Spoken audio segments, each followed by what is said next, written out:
huge story over the weekend that Prince Andrew has given up using all his titles. They still exist, but they're dormant.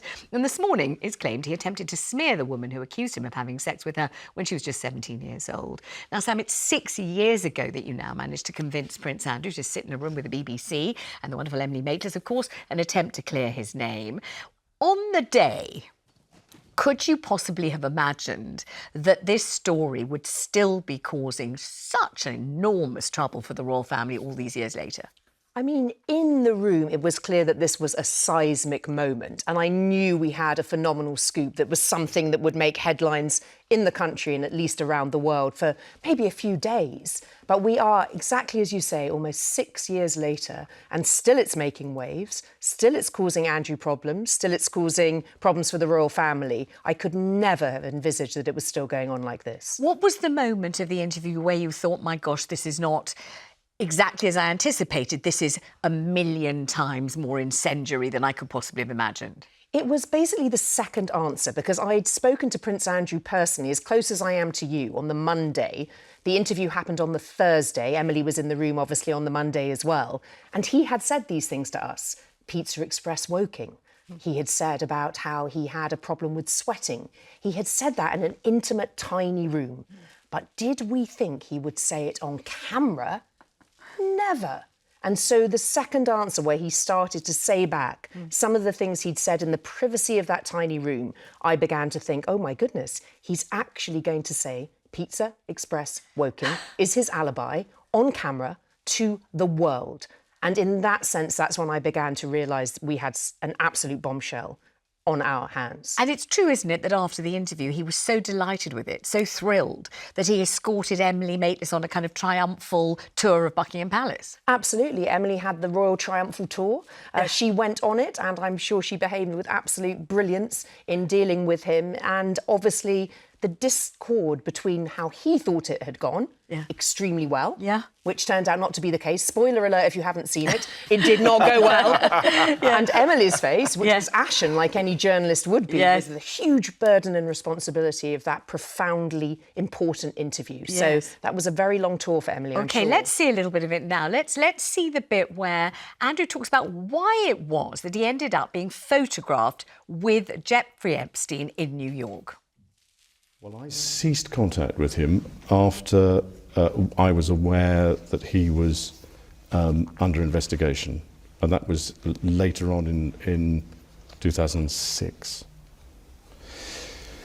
And I wasn't in touch with him again until 2010.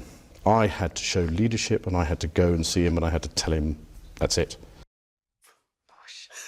I mean, this is the thing that's caused the current furore. Well, one of them, because there are several things that have caused the current furore. But the discrepancy between what he said to Emily, that he had cut off this friendship in an honourable fashion with Jeffrey Epstein, at this stage a convicted sex offender, and now the discrepancies that I believe the Mail on Sunday have shown in terms of him remaining in contact with him after the cut-up point that he gave to Newsnight on that day 6 years ago. So strike one, the lie, in a sense, that has been told. Strike two, as you've said, the allegation that he tried to get someone to look at Virginia Giuffre, sadly departed, who made the allegations against him, which he still denies. Strike two. So there's a lot going on in the past week or so, and her book, of course, strike three. Yes, Nobody's Girl, Kevin, is coming out. And there's really no question. We've seen some leaks. We've got some anticipation of what it's going to contain.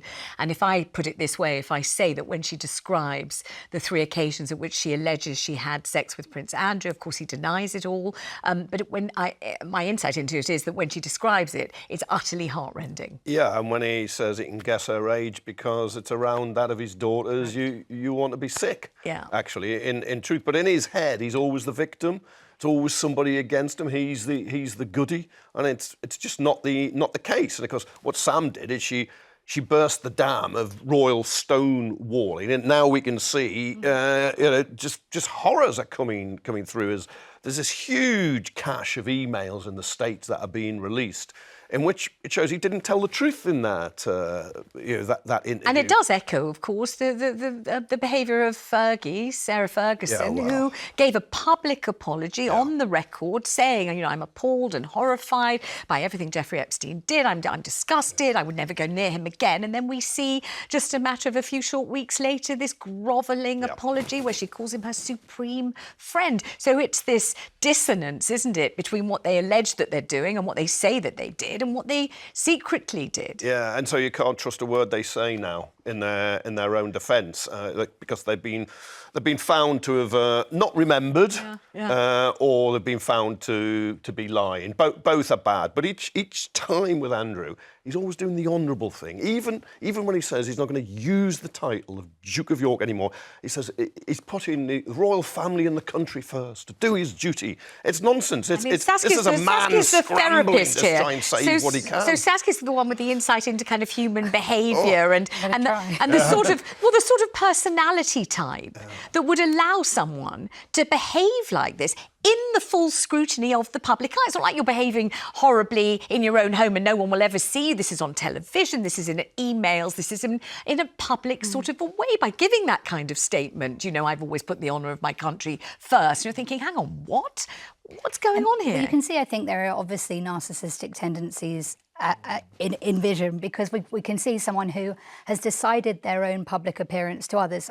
Narcissists believe in themselves very heartily. They think they're a good person naturally, and anyone who outs them as being negative or doing the wrong thing, they're the bad person. They've exposed them, and then they do as much as they can to sort of cover their tracks. But because they're narcissists and they think what they're doing is good in the first place, their tracks are covered in a very strange way. They make the other person feel guilty, the other person feel embarrassed, the other person feel terrible for looking at what terrible things they have just done. And, we've got an obvious situation where privilege, money and protection have caused someone to believe in their narcissist experience that the things they do are probably okay and everyone else is doing it and it doesn't really matter. And it absolutely does.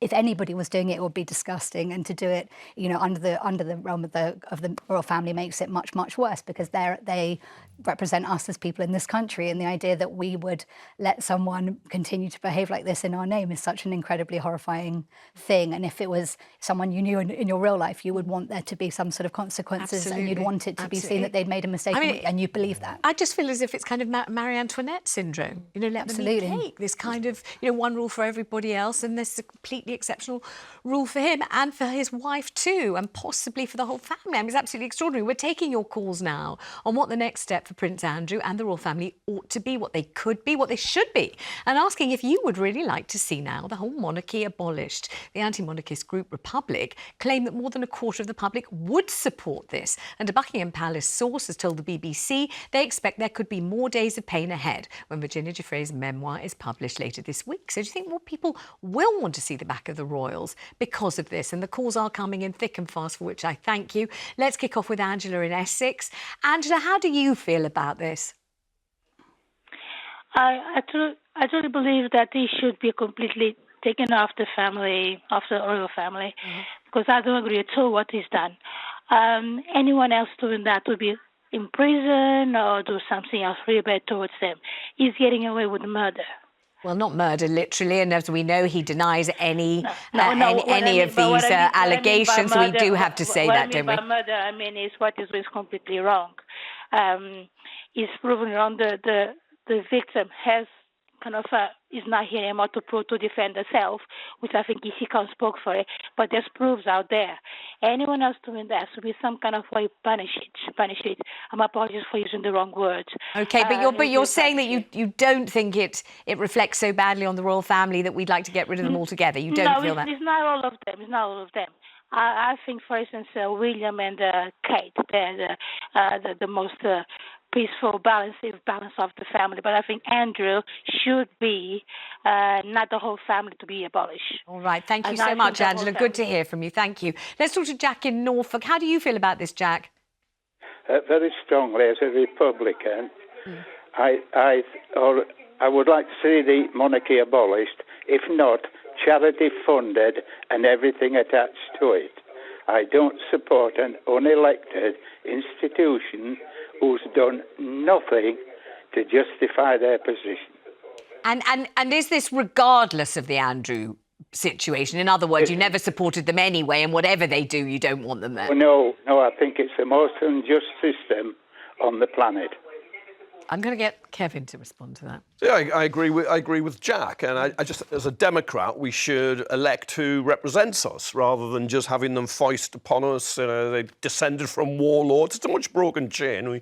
We brought in Dutch and Germans during various periods of history to be there, because with the royal family and a hereditary bloodline, you get the family.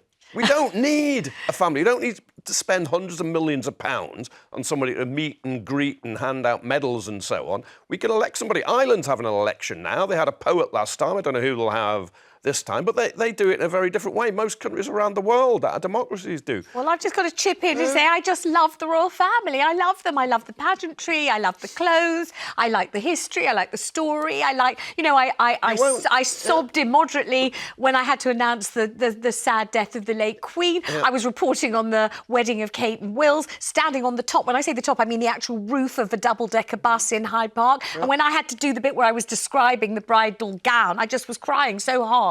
I couldn't even get a single word out. I was absolutely moved to the max by the pageant on the Thames. I just really love them. I would hate a sort of lacklustre elected person. I want to save you from tears. That never happens again. Yeah, I know. You save the laundry bills for the handkerchief. Saskia, would we be the poorer, literally or spiritually, without them? I think in terms of Britishness, the royal family connects with people across the world in such an interesting way. This feeling of, cups of tea and crowns, they're not inspired in the same way by Keir Starmer, I don't think. I don't think Keir Starmer is bringing hundreds and thousands of tourists, millions of tourists per year to look at his residences and his clothing. I don't think anyone would want to see his lovely suits or his lovely belts. I don't think anyone would really care about that. Great news for Keir Starmer, but I don't think he's inspiring millions of tourists. Let's ask Sam, because you were present. You were the person that engineered this interview.